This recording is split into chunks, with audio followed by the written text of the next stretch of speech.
Hey students, welcome to my YouTube channel everyday life.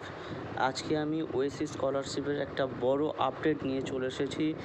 So don't skip, ভিডিওটি পুরোপুরি দেখো এবং ভালো লাগলে অবশ্যই লাইক করো, বন্ধুদেরকে শেয়ার করো এবং সাবস্ক্রাইব করে রেখো চ্যানেলটিকে।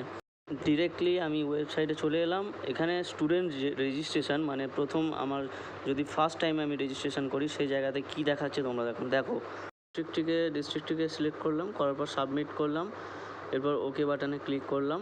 এরপরেই তোমরা দেখতে পাবে আন্ডার মেনটেনেন্স, মানে ওয়েবসাইটের কোনো রকম কাজের জন্য আন্ডার মেনটেনেন্স, মানে মেনটেনেন্সের কাজ চলছে। তো এবার আমি যখন যে রেনুয়ালের প্রবলেম তোমাদের চলছিল, ওটিপি প্রবলেম, সেই রেনুয়ালের প্রবলেমটা এখন সলভ হয়ে গেছে। অবশ্যই তোমরা নিজেরা ট্রাই করো, আমার কথাতে বিশ্বাস নয়, নিজেরা ট্রাই করো এবং তোমরা অবশ্যই দেখতে পাবে যে রেনুয়ালের যে ওটিপি প্রবলেম ছিল সেই প্রবলেমটা সলভ হয়ে গেছে।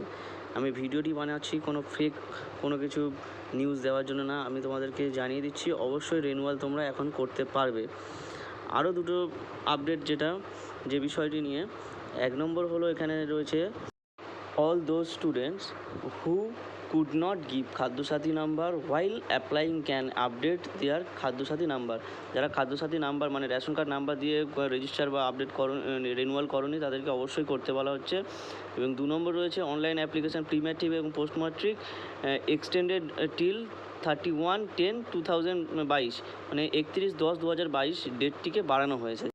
এর মানে দুর্গাপুজোর মধ্যে তোমরা অন্তত তোমাদের ফর্মটিকে ফিল আপ করে নিতে পারবে।